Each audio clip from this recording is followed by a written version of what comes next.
अपने पसंदीदा मौजू पर शोज़ देखने के लिए लाइक और सब्सक्राइब करना ना भूलिएगा और बेल बटन पर क्लिक कीजिएगा। अस्सलाम वालेकुम नाज़रीन, आप देख रहे हैं हक़ाइक़ टीवी और मैं हूं आपकी होस्ट हुमायरा सुल्तान। आज प्रोग्राम में मेरे साथ मौजूद हैं प्रोफेसर असलम खोखर साहब, जो कि कॉलमिस्ट हैं, इसके साथ साथ बहुत सी किताबें भी लिख चुके हैं, और उनके साथ तशरीफ़ फरमा है मुस्तफ़ा एहसान साहब, जिन्होंने एज़ तज्ज़िया निगार हमें ज्वाइन किया है आज। तो आज नाज़रीन प्रोग्राम में बात करेंगे सोशल मीडिया के हवाले से। चूँकि एक टेक्नोलॉजी का दौर है और सोशल मीडिया का इस्तेमाल इसमें ज़रूरी है, हम अपने बच्चों को इससे दूर नहीं रख सकते हैं, लेकिन हमने इसको पॉजिटिव वे में किस तरह से लेकर चलना है, क्योंकि जहाँ सोशल मीडिया के फ़वाइद हैं वहीं इसके नुकसानात भी मौजूद हैं। तो हमने अपनी न्यू जनरेशन को, नई आने वाली नस्लों को हमने इसके नुकसानात से कैसे बचाना है, इस हवाले से आज हम प्रोग्राम में बात करेंगे। मुस्तफ़ा साहब, आपसे शुरुआत करूँगी, बताइएगा कि हमें सोशल मीडिया का इस्तेमाल किस तरह से करना चाहिए और किस तरह से पॉजिटिव वे में हम लेके चल सकते हैं। शुक्रिया हमारा। सोशल मीडिया लोग काफ़ी मतलब इसके बारे में बहुत मतलब है। हर कोई कहता है कि ये अच्छी चीज़ है, कोई कहता है बुरी चीज़ है, इसका इस्तेमाल अच्छा है, बुरा है, इसके नुकसान हो रहे हैं, फ़ायदे हो रहे हैं। हर बंदा अपनी अपनी जगह किसी लिहाज से ठीक है इस बारे में। कि जो मैं देखता हूँ मेरा वजह है कि एज ह्यूमंस हम लोगों ने इवॉल्व इतनी तेज़ी से नहीं किया, हम जितनी तेज़ी टेक्नोलॉजी इवॉल्व कर गई है, एज ह्यूमंस हमने उसको अडॉप्ट नहीं किया टेक्नोलॉजी को जैसे करना चाहिए था। अब मैं आपको छोटी सी मिसाल देता हूँ कि एक दो मेरे से गलती हुई थी, जिसके बाद मैंने वो कोशिश किया कि कभी ना दोहराऊं। एक मुझे किसी ने कोई खबर फॉरवर्ड की जो मैंने आगे भेज दी किसी को, समझते हुए कि ये खबर ठीक थी, लेकिन वो गलत साबित हुई, मुझे किसी ने पॉइंट आउट कर दिया। उसके बाद मैंने फैसला किया कि कोई मैं अनलेस के मैंने तस्दीक के बगैर मैंने कोई खबर ऐसी नहीं फैलानी। अब कोई लोग होंगे ऐसे भी जो जिनका जानते हुए भी कि वो गलत कर रहे हैं, लेकिन ऐसी खबरें भेजते होंगे। उसके साथ साथ इन्फॉर्मेशन जितनी जल्दी आपके फिंगर टिप्स पे अवेलेबल है आजकल, वो किसी जमाने में नहीं थी। अखबारों से पहले क्या सोचने, खबर पहुंचते पहुंचते कितना टाइम लग जाता था। तो उसके फायदे भी हैं और नुकसानात भी बहुत ज्यादा हैं। लेकिन हमें ये सोचना चाहिए कि क्या हमें अपना अंदर से जायजा ये लेना चाहिए कि क्या हम उसको सही तरह से यूज कर रहे हैं। क्या जो हम खबर फैला रहे हैं वो इंतशार या फसाद फैलाने के लिए है, वो किसी की इस्लाह करने के लिए, और अगर किसी का क्रिटिसाइज कर भी रहे हैं वो पॉजिटिव क्रिटिसिज्म है या नेगेटिव क्रिटिसिज्म है, हम उसको किस तरह देखेगा दूसरा बंदा। तो ये चीजें जब तक हम उसको नहीं सोच के आगे बात करेंगे, ऐसे किसी ने कहा तो जी आगे बात कर दी, उसने ये कहा तो आगे बात कर दी, अपने सिर्फ बगैर सोचे समझे बस बयान दे दिया एक। क्योंकि देखिए इंसानों को, ये तो हमें बुजुर्गों ने कहा बहुत अच्छा चल रहा है कि आपको बस बोलने से पहले बगैर तस्दीक के कोई खबर आगे नहीं भेजनी चाहिए। जुबान खोलने से पहले 10 बार सोचना चाहिए आप क्या कहने लगे। तो सोशल मीडिया ने तो आपको इजाजत दे दी कि जब मर्जी जो मर्जी आप बोल दें, तो उस पर आपका ख्याल रखना चाहिए बहुत ज्यादा। बिल्कुल। प्रोफेसर साहब, आप इस हवाले से क्या बात करना चाहेंगे, और सोशल मीडिया के जो नुकसानात हैं उससे नई नस्ल को कैसे बचाया जा सकता है? जी बहुत शुक्रिया। मैं हक़ाइक़ टीवी का हस्ब साबिक़ बहुत मशकूर हूँ, वो मुझे बहुत वक्त देते हैं, बहुत इज़्ज़त देते हैं। मैं थोड़ा सा इससे इख्तलाफ करूँगा कि ख़बर और मालूमात की दौड़ में सोशल मीडिया ने हमें अपनी रवायात से, तारीख़ से और तरबियत से महरूम कर दिया है। आज आप बच्चे की मिसाल ले लें, जैसे इस वीक में स्कूल खुले हैं, तो मेरा अपना मुशाहिदा है कि बच्चा क्लासरूम में लगी हुई उस घड़ी पे उसकी सुई नज़र है कि कब छुट्टी हो और मैं जाके मोबाइल देखूं। ऐसे ही है। उसको जिस काम के लिए अल्लाह ताला ने या हमें इस दुनिया में भेजा है उससे हम बहुत हट गए हैं, और सोशल मीडिया की ये बहुत बड़ी कामयाबी है कि उसने हमें उस मकसद से दूर कर दिया। हमें वो लादीनियत और ऐसी कौम बनाना चाहता है जिसमें वो काफ़ी हद तक कामयाब हो गया। हमने इससे कैसे निकलना है, मैं अपने बच्चों की मिसाल देता हूँ कि बहसियत उस्ताद, मैं अपने बच्चे प्रेप में एक बच्चा बेटा है मेरा और एक 3 में मेरी छोटी बेटी है, बाकी बेटियां उससे बड़ी हैं।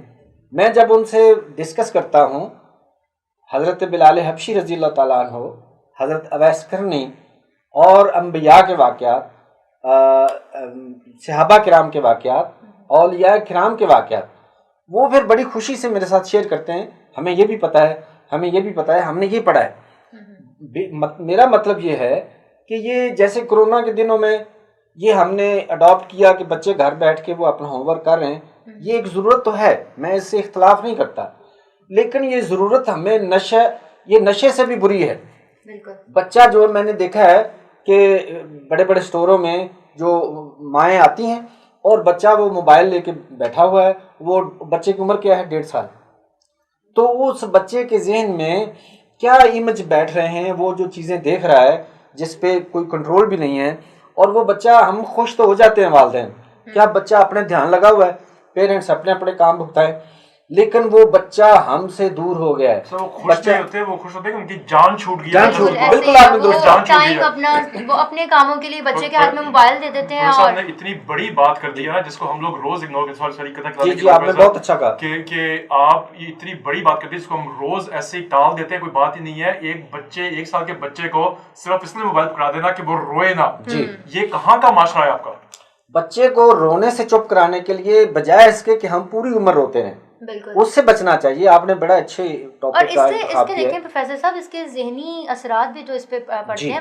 بچے کمزور ہو جاتے ہیں, میں mentally بتاتا گروتھ نہیں ہو ہوں پاتی. کہ میں اپنی مثال دیتا ہوں کہ جب مصطفیٰ صاحب یہ ڈائلنگ فون تھا نا سیٹ والا, جی جی میں تو نے ہمیں استعمال کیا. آدھے رشتہ داروں کے فون نمبر زبانی یاد تھے. سب کیا تھے؟ آج کسی کا بھی, آج جو بھی نہیں ہے. اپنی میں کہوں نا, میں اپنی بیگم کا مجھے موبائل نہیں آئے گا نمبر. ایسا ہی ہے. وجہ کیا ہے کہ یہ جو نالج نہیں اس کو کہتے ہیں, اس سہولت نے ہمیں, آپ کی بیگم کوئی بات نہیں بتائیں گے ویسے, وہ سن رہی ہے, ذہنی وہ طور دیکھ پہ رہے ہیں, کمزور تمہیں معلوم ہے کرتی ہے مجھ آپ سے زیادہ مجھے جانتی ہے الحمدللہ, کوئی ایسی بات نہیں. میرا کہنے کا مقصد یہ کہ علم نہیں, یہ جو معلومات ہیں اس کی دوڑ میں ہم علم سے, ہم عرفان سے, ہم انسان سے دور ہو گیا.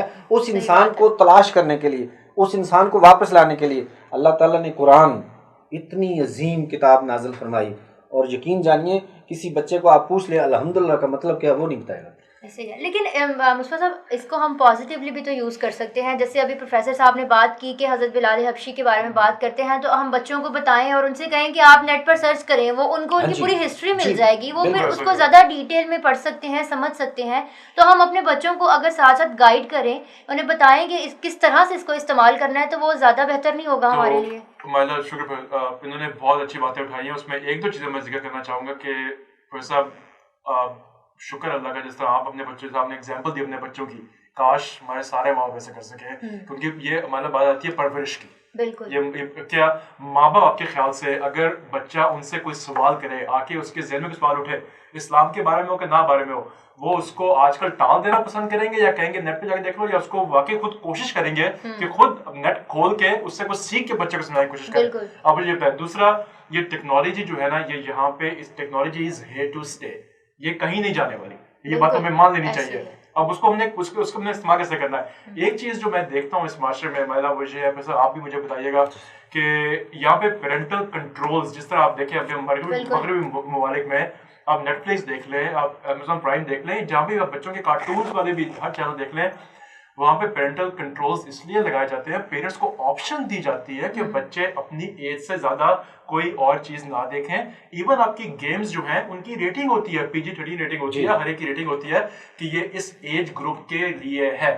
لیکن یہاں جو پیرنٹل کنٹرول کا رجحان نہیں ہے, ایون دو اس ٹرم کا میرے خیال میں پاکستان میں زیادہ لوگوں کو پتہ بھی نہیں ہوگا. تو یہی تو میں کہنا چاہ رہا ہوں کہ یہ آپ کے پاس, آپ کے ہر موبائل فون میں, آپ کی ہر گیم میں, آپ کی ہر ویب سائٹ میں صرف ماں باپ کو اتنا کرنا ہے کہ وہ یہ دیکھ لیں کہ جو گیم بچوں کے والے کر رہے ہیں ان کے ایج گروپ کے لیے ہے کہ نہیں, اور فون کے وہ پیرنٹل کنٹرول لگا دیں اپنے پاسورڈ کے ساتھ کہ وہ بچہ کوئی اور گیم اپنی ایج سے زیادہ ڈاؤن لوڈ نہ کر سکے. اس میں کتنا مشکل کام ہے یہ ماں باپ یہ بھی نہیں ہو سک رہا. تو پیرنٹل آپ نے یہ کہا, مجھے زیادہ بولنا نہیں چاہیے کیونکہ شاید ان کو پتہ ہی نہ, شاید یہ لا علم ہو جس طرح آپ نے کہا, لیکن پلیز آپ اپنے چینل کے واسطے سے یہ آواز اٹھائیں کہ پیرنٹل کنٹرولز کا بھی کوئی کانسیپٹ ہے جو اس میں بہت بہتری لا سکتا ہے. میں اس آپ کی سوال کو قطع کرتے ہوئے اس کی معافی چاہتے ہوئے بات عرض کرنا چاہ رہا ہوں کہ میں نے اپنے بچوں کو دیکھا ہے کہ جس دن میں انہیں گراؤنڈ لے کے جاتا ہوں, جس دن میں انہیں واک پہ لے کے جاتا ہوں, وہ بھول ہی جاتے ہیں کہ ہم نے موبائل دیکھا. وہ سپورٹس پہ,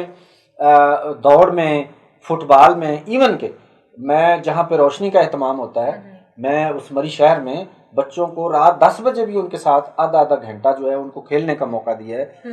وجہ کیا ہے کہ بچے کے اندر جو انرجی ہے, بچے کے اندر جو کیلوریز ہیں, وہ اس کو مجبور کر رہی ہیں. اور آپ یہ بھی غور کریں, اس پہ الگ پروگرام کریں گے کہ جو بچے کو ہم کھلا رہے ہیں وہ اس سے کیا کروا رہا ہے, اور اس کی فطرت میں, اس کی شخصیت میں وہ خوراک کا کتنا برا اثر پڑ رہا ہے. میرا کہنے کا مقصد, جب بچے کو آپ سپورٹس کی طرف لے کے آئیں گے, उसे ग्राउंड में वैसे लेके साहब जाएंगे। यहाँ जो आप बात करें, देखें ना, आप अपने बच्चों को टाइम दे रहे हैं। जी, सबसे good। बड़ी बात ये है कि यही तो बात पेरेंट्स है। टाइम नहीं देते हैं आप बच्चों जी। को, उनकी लाइफ इतनी बिजी होगी कि उनके पास टाइम Busy नहीं, इसीलिए नहीं- वो मोबाइल बच्चे के हाथ में जी। देते हैं और खुद अपने कामों बिजी में नहीं लग हुई, जाते हैं। बिजी हमारे वालिदैन की लाइफ भी थी, बिजी आपके वालिदैन की लाइफ भी होगी, बिल्कुल ऐसे लेकिन ही है। क्या ऐसे इग्नोर किया गया? बिजी उन्होंने अपनी लाइफ बना लिया खुद, बच्चों की परवाह ना करते हुए, क्योंकि उनको एक आसानी मिल गई कि कोई ना उनको, उन्होंने आजकल की माएँ वैसे ही उठती 10 बजे तो खुद उठेंगी तो बच्चों को नाश्ता कर देंगी। हमारे ऐसे जमाने ही में है। सोचा जा सकता था कि आपको घर से नाश्ते के बाद आप स्कूल जा सकते हैं। तो ये अब जब माशरे में तब्दीलियां आनी शुरू हो जाएंगी तो बच्चों ने तो फिर ऐसे बड़ा होना ही है। लेकिन अगेन हमारा पेरेंटल कंट्रोल्स इसका इलाज ये हमारे हाथ में है, जिसको इस्तेमाल नहीं किया जा रहा। बिल्कुल। अच्छा मुस्तफा, आप इसको ग्लोबली इस इशू को कैसे देखते हैं? बिकॉज आप यूएस में इतना अरसा रह के आए हैं, तो आप वहाँ कैसे देखते हैं कि ग्लोबली इस इशू को किस तरह से ओवरकम करने की कोशिश की क्या जा ये रही है? वबा वहाँ पे भी इतनी तेजी से फैल रही है? वहाँ पे actually first of all parental controls का काफी अच्छा, वहाँ पे एक तो है एजुकेशन, लोगों को, पेरेंट्स को आपको काफी समझाया जाता है, इस तरह के फोरम्स काफी होते हैं जहाँ पे आपके पेरेंट्स को पता हो, और पेरेंट्स वाकई सच्ची में, आप कहते हैं ना कि गोरों के बच्चे ऐसे, गोरों के बच्चे वैसे, ऐसे कतई नहीं है। वहाँ पे पेरेंट्स ज्यादा तवज्जो देते हैं यहाँ से अपने बच्चों पे, उनको 2-2 साल के बच्चों को, इवन मेरे अपने जो दोस्त है वहाँ पे, अमेरिकन भी, दूसरे भी पाकिस्तानी जो भाई रहते हैं, उनके लिए बड़ा लम्हा फिक्री होता है कि अगर बच्चे ने मोबाइल मांगना शुरू कर दिया तो उसको कितने साल तक आपने देना है। वो ये बातें सोचते हैं, वो 1 साल के बच्चे को हाथ फूल में देने का कोई रुझान नहीं है वहाँ पे। ये मुसीबत हमारे खूबसूरत मुल्क और एक पाकिस्तान तरफ की है। हम उनको कॉपी करने की कोशिश करते हैं हाँ। और दूसरी तरफ हमारा और ये वहाँ हालात पे पेरेंटल कंट्रोल के बगैर बच्चे के हाथ में कोई चीज नहीं दी जाती। वहाँ पे बच्चे की उसकी समझ से बाहर उसको कोई चीज से उसको नहीं इंट्रोड्यूस कराया जाता उस चीज से कि वो ठीक है, नॉर्मलीज हर जगह होती हैं, एक्सेप्शंस हर जगह होती हैं, लेकिन इन जनरल उस माशरे में ये एजुकेशन मौजूद है और उसको फॉलो करते हैं पेरेंट्स कि हमारे बच्चे के लिए क्या अच्छा क्या नहीं है, और यहाँ पे वो एजुकेशन भी नहीं है। बिल्कुल ऐसा ही है। नाज़रीन, प्रोग्राम का वक्त खत्म हुआ जाता है। जैसा कि मुस्तफा साहब ने कहा कि पेरेंटल कंट्रोल बहुत ज़रूरी है। वाकई अगर हमें अपनी नई नस्लों को बचाना है सोशल मीडिया के नुकसानात से, तो पेरेंट्स को स्पेशली अपने बच्चों पर खासी तवज्जो देने की ज़रूरत है। आज के प्रोग्राम से फ़िलहाल इतना ही, इजाज़त दीजिए। खुदा हाफ़िज़। शुक्रिया।